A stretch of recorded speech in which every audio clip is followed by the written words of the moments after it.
Bueno, y estamos ahora en el 11º capítulo, capítulo 11, que recuerdo una vez más, el padre Leonardo Castellani los va clasificando de acuerdo a las visiones, es decir, que sería la octava visión, que es la de los dos testigos. Los dos testigos, según algunos, serán Enoc y Elías, que fueron raptados, fueron llevados, que se cree que no murieron, los cuales vendrán a predicar o confortar a los gentiles y a los judíos. Según otros, esos dos testigos serán dos jefes religiosos eminentes que regirán a los dos grupos perseverantes de cristianos, fieles y judíos convertidos, quizá en el tiempo del silencio por media hora. Esta segunda opinión adopta más o menos el teólogo ruso Vladimir Soloyev en el tercero de sus egregios diálogos del año 1900. Él justo muere en ese año, además, muy joven, ¿no? Donde construye una leyenda o imagen del Apocalipsis aplicada literalmente a nuestra época. Los dos testigos son allí Paulus y Johannes. O sea, el jefe de la Iglesia luterana, Paulus, en los últimos tiempos, y el pontífice de la ortodoxia oriental, que sería Johannes, reunido finalmente a Petrus Romanus, el último papa, que eso viene también de la profecía de San Malaquías, ¿no? Ante la misma faz del anticristo se presentan, y asesinados por él y resucitados luego de 3 días y medio por Jesucristo. Dice, yo no sé cuál de las dos es buena, dice el padre, otras no hay, razonables al menos. Bueno, y el texto dice, y daré los dos testigos míos y profetizarán 1260 días, vestidos de cilicio.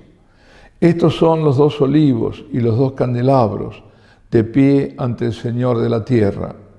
Y si alguien quisiere dañarlos, fuego brotará de sus bocas y devorará a sus enemigos. Y si alguien quisiera dañarlos, así debe morir. Estos tienen la potestad de trancar el cielo que no llueva, como Elías, ¿no?, durante los días de su profetizar. Y estos tienen la potestad sobre las aguas de volver la sangre, como Moisés, y golpear la tierra en toda plaga cualquiera quisieran. Estos milagros, dice, punitorios, tienen un sentido simbólico y moral, no literal, pues manifiestamente aluden a las 7 plagas de que hablará el profeta en la visión 15. Las redomas de la ira de Dios y las copas, ¿no? Redomas, recordemos, ¿no?, para él tubas también son trompetas, trombas, es lo mismo.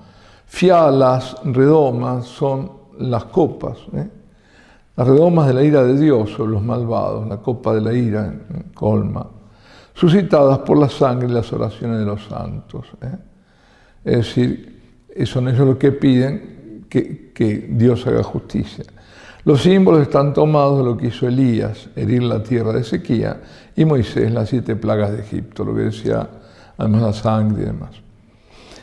Volver el río en sangre. Y cuando terminaren, dice el texto, y cuando terminaren su testimonio, la fiera que surgirá del abismo les moverá guerra y los vencerá y les dará muerte, y sus cadáveres en la plaza de la ciudad grande, la llamada espiritualmente Sodoma y Egipto, donde también el Señor de ellos fue crucificado. Jerusalén es esta ciudad, la capital del anticristo, cuando su reino será un reino pequeño, un pequeño cuerno de Daniel. ¿Se acuerdan? Que el pequeño cuerno que derrota a los demás, ese poder que es pequeño, comienza siendo pequeño y que blasfema además, y que después, antes de convertirse, dice, en la fiera en emperador. Es decir, Jerusalén es la ciudad del anticristo, cuando su reino será un reino pequeño, antes de convertirse, la fiera en emperador, restaurador del mal imperio romano segundo. Algunos dicen, esta ciudad grande será Roma, una Roma futura perversa, aduciendo a la leyenda del Quo Vadis, en que Cristo dice a San Pedro, voy a Roma para ser de nuevo crucificado. Cuba, ¿de dónde vas? ¿No? Rebuscada opinión parece, no se refiere al tipo. Y la Roma pagana no es llamada nunca por los apóstoles Pedro, Juan, Sodoma y Egipto, sino Babilonia. Pedro y Pablo fueron los dos testigos en el tipo, en la prefiguración de esta profecía, que es indudablemente la Roma de Nerón.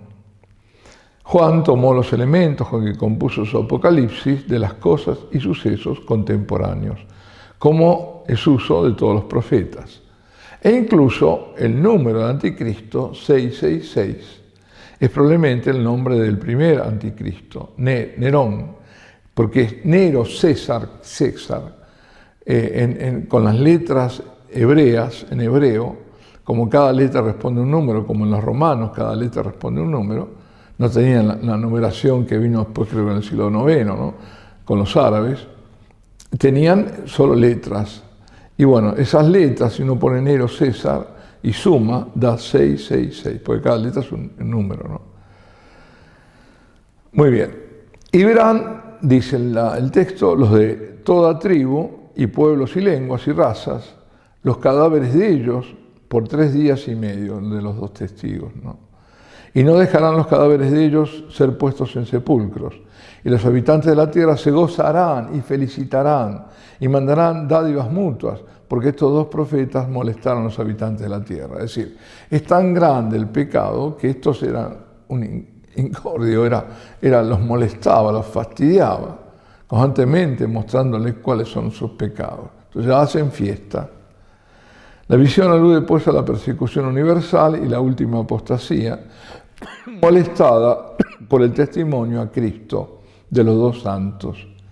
Parece este universal regocijo es menester que exista el periodismo, porque es el que difunde, ¿no? Los medios, diríamos ahora, todos los medios, él está en el año 60, pero ahora son estos medios. Y a propósito del periodismo, muchas extravagancias ha suscitado esta oscura visión de los dos testigos. El abad Gioacchino de Fiori vio en ello la fundación de una orden contemplativa.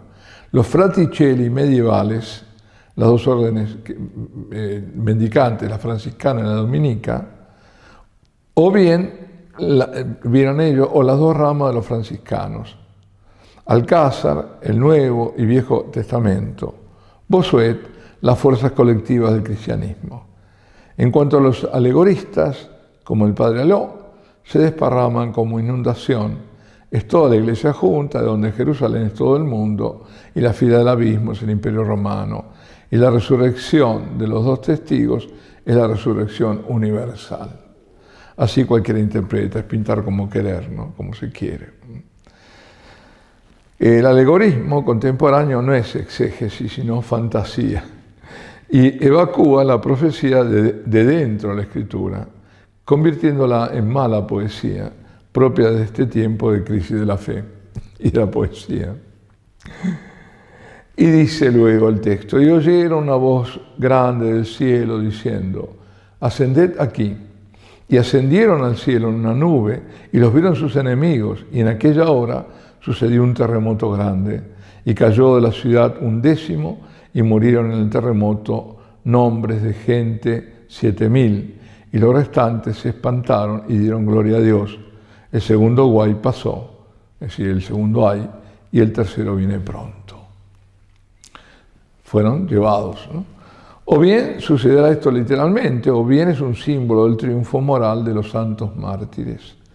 Lo que vieron los paganos de Roma después del martirio de Pedro y Pablo fueron los milagros que obraron sus cuerpos y su canonización por la Iglesia, no menos que su pujante propagación entre ellos mismos.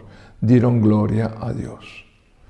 El texto indica bastante claramente un suceso anterior al imperio del anticristo, o en sus comienzos, no del tiempo de la gran persecución, la cual está significada más tarde en la visión 11ª. Contra esto está el número de 2260 días, que es el típico del imperio del anticristo y la última persecución. Pero ese número tipo puede haber sido puesto por Juan simplemente como signo reconicial, para reconocernos, de la fiera, que reinará en pleno solamente 3 años y medio. ¿Y qué 3 años y medio? Bueno, aquí nos detenemos.